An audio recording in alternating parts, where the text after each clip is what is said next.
Bonjour tout le monde, je suis contente de vous retrouver aujourd'hui pour parler du thème des ressentis sur photo.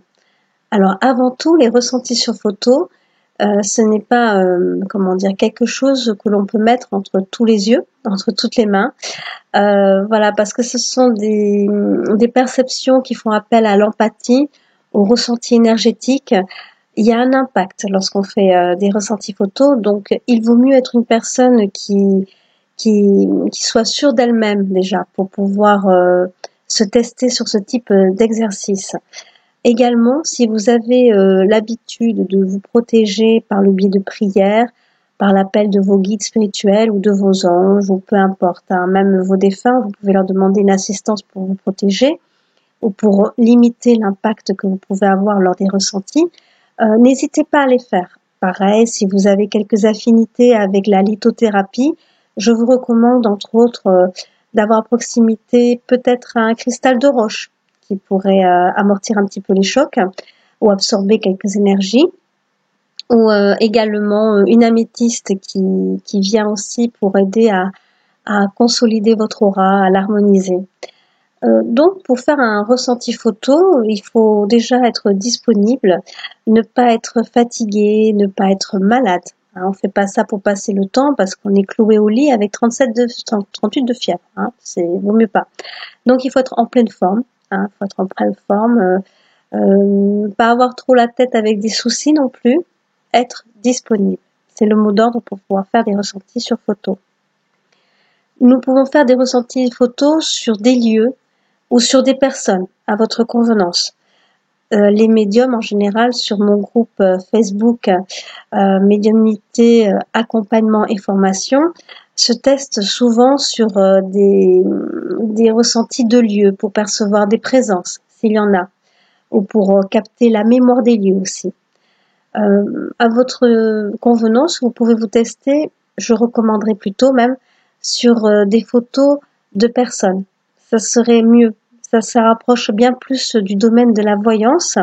Ça sert à décoder la personne, sa personnalité, ses émotions, l'instant T, peut-être ce à quoi elle aspire ou peut-être ce qu'elle vit en ce moment. C'est, me semble-t-il, un exercice beaucoup plus prudent, beaucoup plus accessible lorsqu'on débute dans les ressentis sur photo. Donc prenons l'exemple d'un ressenti sur photo pour une personne. Déjà et avant tout, il serait bon de choisir une personne que vous ne connaissez pas, que peut-être quelqu'un de votre famille un peu éloigné, ou encore l'ami d'un ami. C'est utile quand même d'avoir un retour de la part de cette personne, ne serait-ce que pour savoir si vous avez complètement divagué ou si au contraire vous avez visé juste. Mais de préférence, je vous recommande de ne pas connaître la personne pour qui vous allez travailler, tout simplement parce que nous avons tous une mémoire et forcément, si vous connaissez trop bien la personne, il y a certains éléments, certains souvenirs qui peuvent refaire surface lors de votre ressenti. Alors du coup, pour savoir si ça tient de l'ordre du souvenir qui ressort, ah bah tiens, je me souviens que tu avais telle voiture, elle était blanche et tout. Voilà, si ça faisait 5 ou 6 ans que j'étais montée dans la voiture blanche de cet ami, forcément, ce n'est plus du tout un ressenti, c'est juste un souvenir qui remonte à la surface. Voilà, d'où l'importance peut-être de ne pas trop, même du tout, connaître la personne pour qui vous allez vous tester en ressenti. Euh, donc, pour la protection, c'est vu, la disponibilité, c'est vu. Pour le ressenti au niveau de la personne, euh, pour la personne qui présente la photo, ça serait bien qu'elle apparaisse sur cette photo seule, qu'il n'y ait pas d'autres personnes autour d'elle. Également, méfiez-vous lorsque vous faites un ressenti de ne pas vous fier aux apparences. Le ressenti médiumnique ou le ressenti en voyance, en perception, une perception extra-lucide, on va dire, se fait bien au-delà de l'image. Si vous pouvez très bien avoir tout simplement. J'ai eu le cas récemment sur le groupe, une personne qui était extrêmement souriante, vraiment, elle avait une banane d'enfer, hein, et bon, elle était à 2 doigts de mettre fin à ses jours, quoi, cette dame. Donc voilà, hein, pour vous dire que le ressenti médiumnique sur photo, c'est une lecture bien au-delà de l'image. Voilà. Donc, qu'est-ce qui peut ressortir au niveau d'un ressenti photo sur une personne? Déjà, sa personnalité. Là, pareil, on ne va pas s'arrêter à ce que l'image nous montre. On peut très bien avoir la photo d'un monsieur qui présente très bien et c'est un pervers narcissique, un manipulateur né. Méfiance. En général, vos petites antennes vont vous faire le retour en vous disant « Ouh là là, il y a quelque chose qui sonne faux avec ce monsieur, c'est pas bon ». Voilà, on peut avoir donc sa personnalité. On peut percevoir aussi le cours de vie de cette personne. Ça peut être à l'instant T, c'est-à-dire qu'en ce moment, vous percevez que cette personne ne va pas bien, ou au contraire, que ça va bien. Et la conforter justement dans ses idées en se disant oui, ce que vous pensez être bien pour vous, continuez sur cette voie-là. Ça va marcher, vous tenez le bon bout. Au contraire, vous pouvez aussi avoir un instant T qui vous montre que cette personne se trompe totalement, auquel cas il faudra peut-être avoir cette façon de faire pour lui présenter la chose en lui disant voilà, vous êtes plutôt dans l'entêtement sur un projet, alors que de toute évidence, le ressenti que j'ai, c'est que vous n'êtes pas prêt à finaliser ce projet.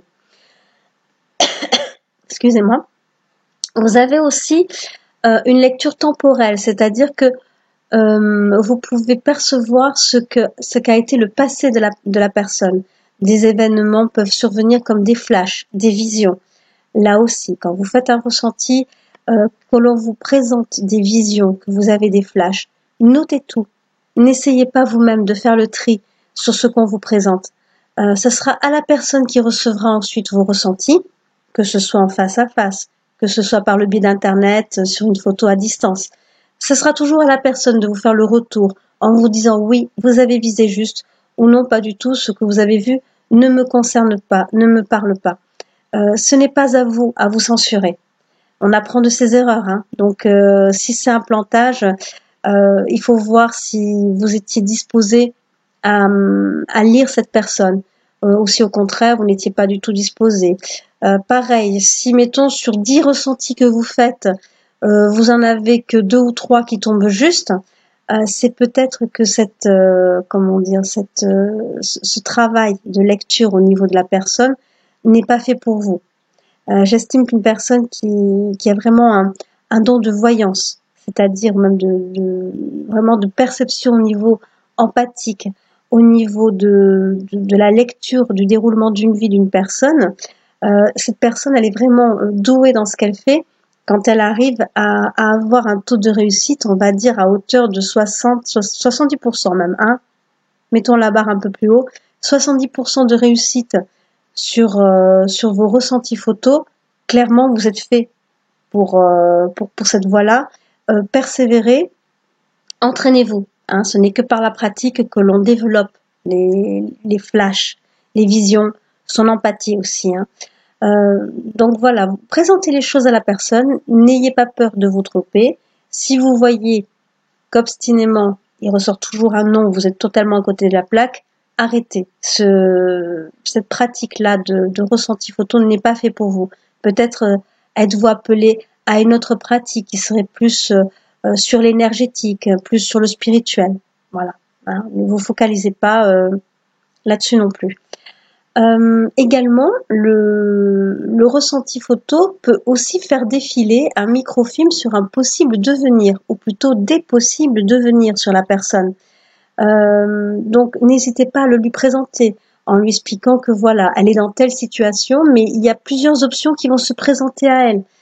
C'est vrai que ça a trait beaucoup à de la voyance, mais généralement, lorsqu'on voit sur les groupes Facebook, sur des forums privés ou publics des demandes de ressenti, les 3/4 du temps, c'est pour avoir une voyance derrière, des conseils, des recommandations. Voilà, donc n'hésitez pas par rapport aux personnes. Par rapport aux lieux maintenant, tout ce qui est au niveau des ressentis, au niveau des lieux, là aussi, choisissez bien ce sur quoi vous allez travailler. Par exemple, on peut très bien vous présenter, c'est souvent le cas, des lieux un peu glauques, des lieux laissés à l'abandon, un petit peu sortant de prise de vue d'enquêteurs du paranormal. Voilà, tous ces photos un peu, oui, glauques, on peut le dire, hein. Là, pareil, si vous, en voyant cette photo, vous avez vraiment l'impression que ce n'est pas pour vous, qu'il y a un danger, que vos petites antennes se mettent à vibrer en vous disant « Hey, stop !» arrête là, ça c'est pas pour toi. Certaines personnes sont même, comment dire, subissent même, hein, au niveau du ressenti énergétique d'un lieu, subissent le poids énergétique, la charge énergétique du lieu. Stoppez tout. Voilà. N'essayez pas de vous lancer là-dedans. Si vous vous sentez nauséeux, maux de tête, l'impression d'avoir des vertiges, une charge quelconque, du moment que c'est désagréable, vous stoppez tout. Si on vous présente donc un lieu qui est lourd, mais quand même, vous vous sentez à l'aise pour le faire, je vous invite donc à regarder déjà si dans ce lieu il y a des présences, ou si au contraire il s'agit d'une mémoire du site. Pour le faire, c'est assez simple et assez compliqué aussi à la fois. Tout ce qui relève de la mémoire des lieux est un film qui repasse en boucle, tout le temps, ça repasse en boucle. Le médium n'a aucune interaction avec ce qui se déroule devant lui dans ce lieu.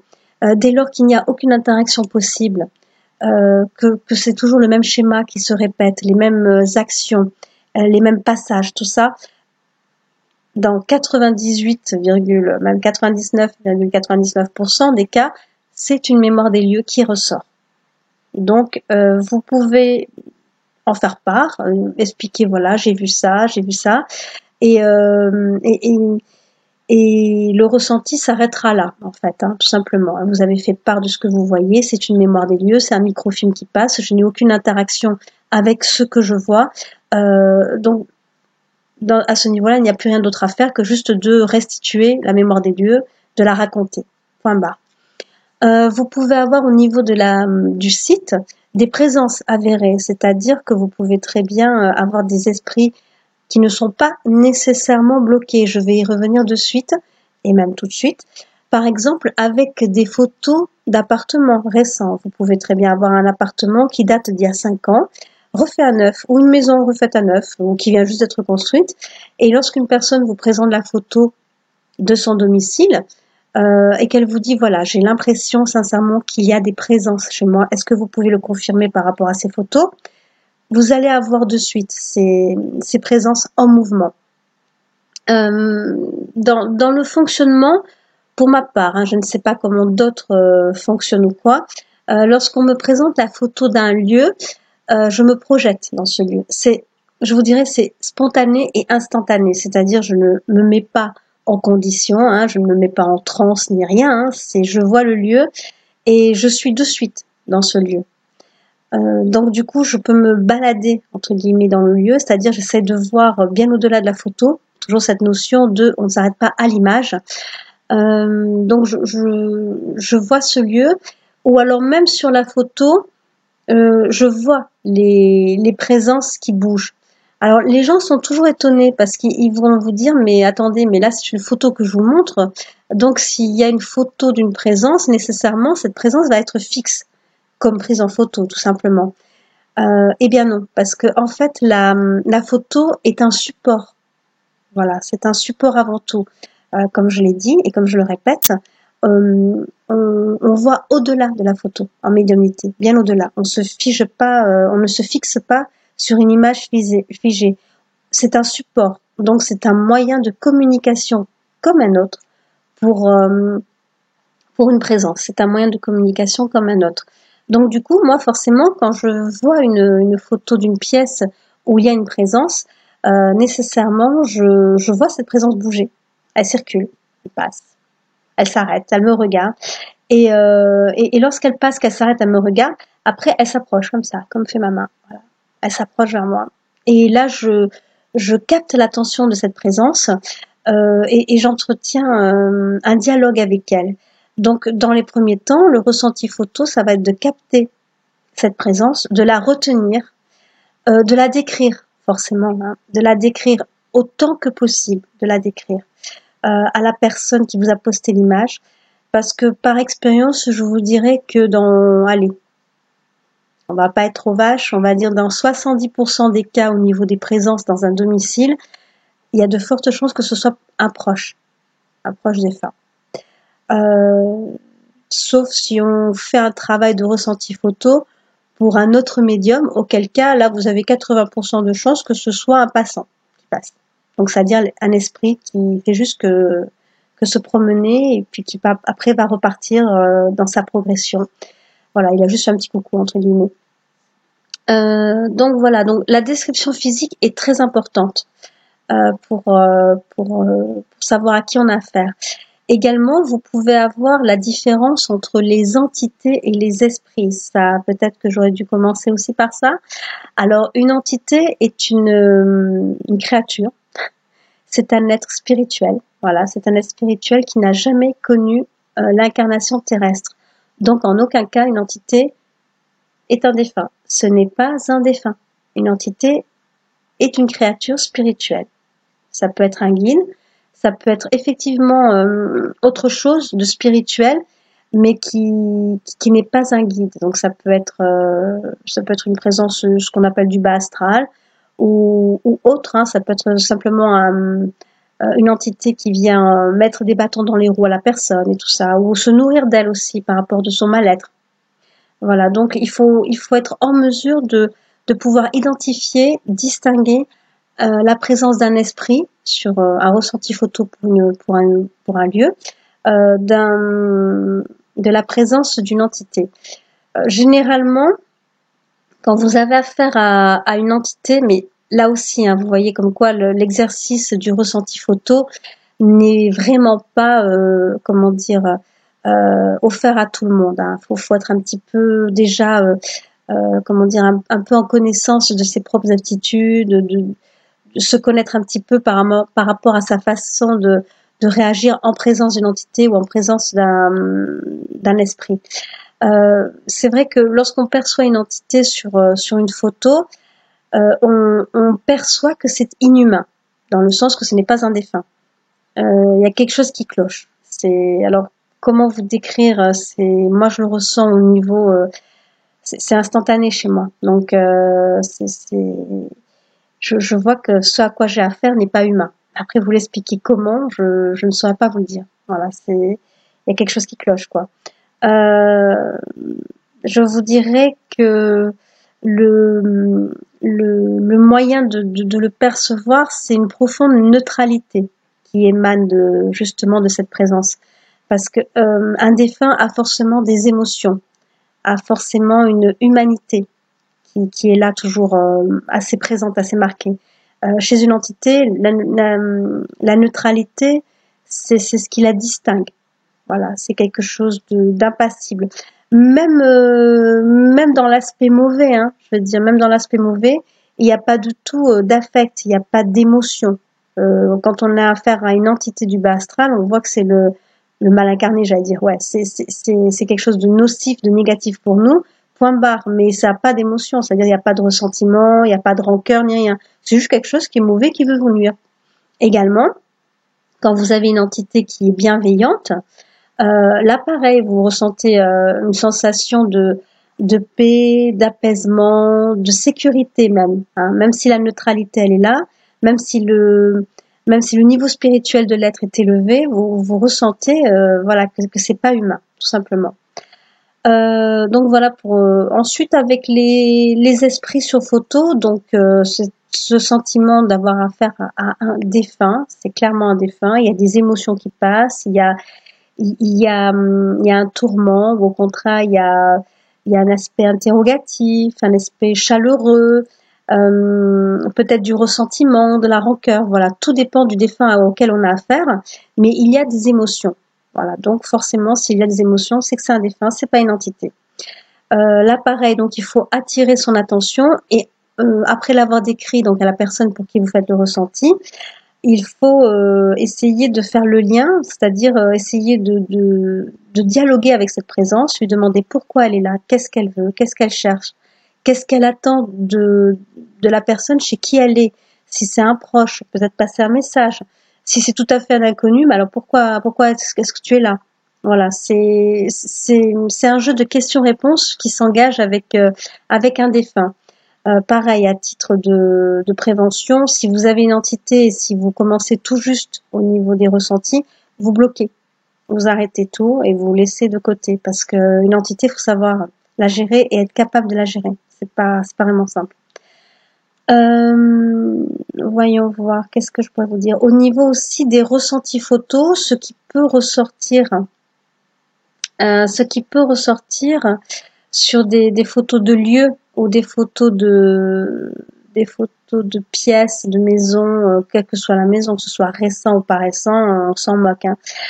Ce sont des énergies particulières qui sont là dans la maison, qu'on appelle les énergies telluriques, c'est-à-dire des énergies qui sont propres à la Terre, propres au site. Alors vous pouvez avoir des colonnes énergétiques, des vortex.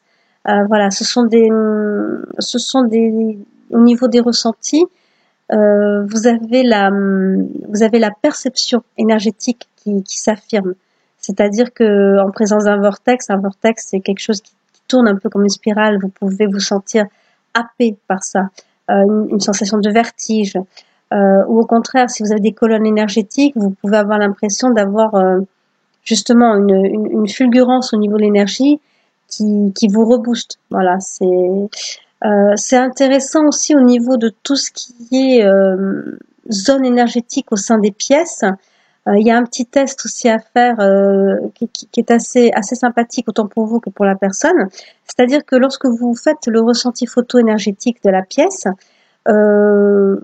à distance par exemple, hein, ou même sur place, hein, même sur place ça marche très bien aussi.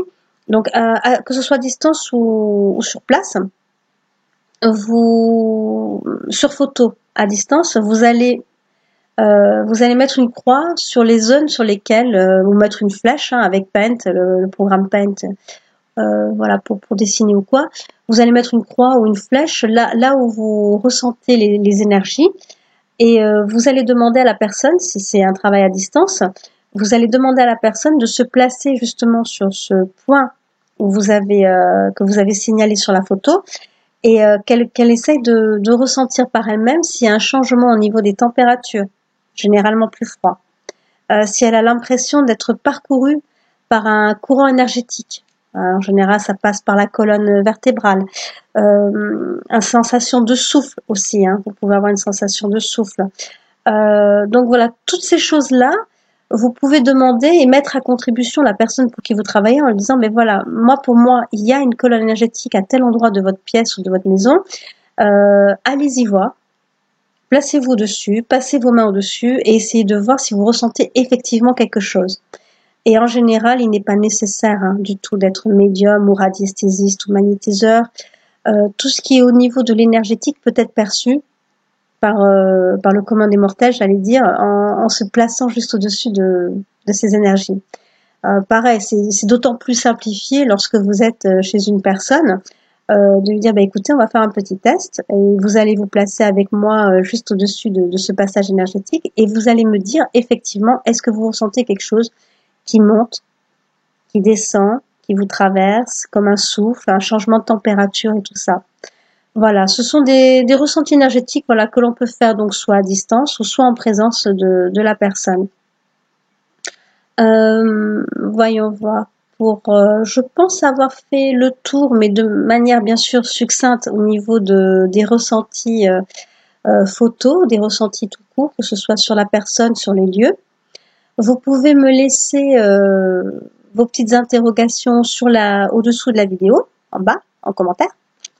Vous pouvez également me retrouver sur mon propre groupe Facebook si vous avez voilà des phénomènes paranormaux chez vous, si vous êtes intimement convaincu d'être médium parce que vous vivez des choses un peu ouf.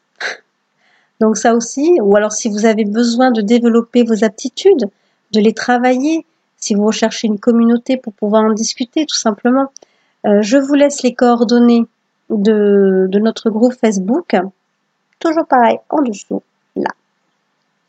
Je vous demande juste une participation pour cette petite vidéo. Si vous l'avez aimée, n'oubliez pas de cliquer sur le petit pouce bleu. Si vous pensez qu'elle peut être utile, n'hésitez pas à la partager autour de vous. Et surtout, abonnez-vous, puisqu'il y aura d'autres vidéos qui vont suivre. Je vous remercie en tout cas de votre temps. À très bientôt. Bye bye.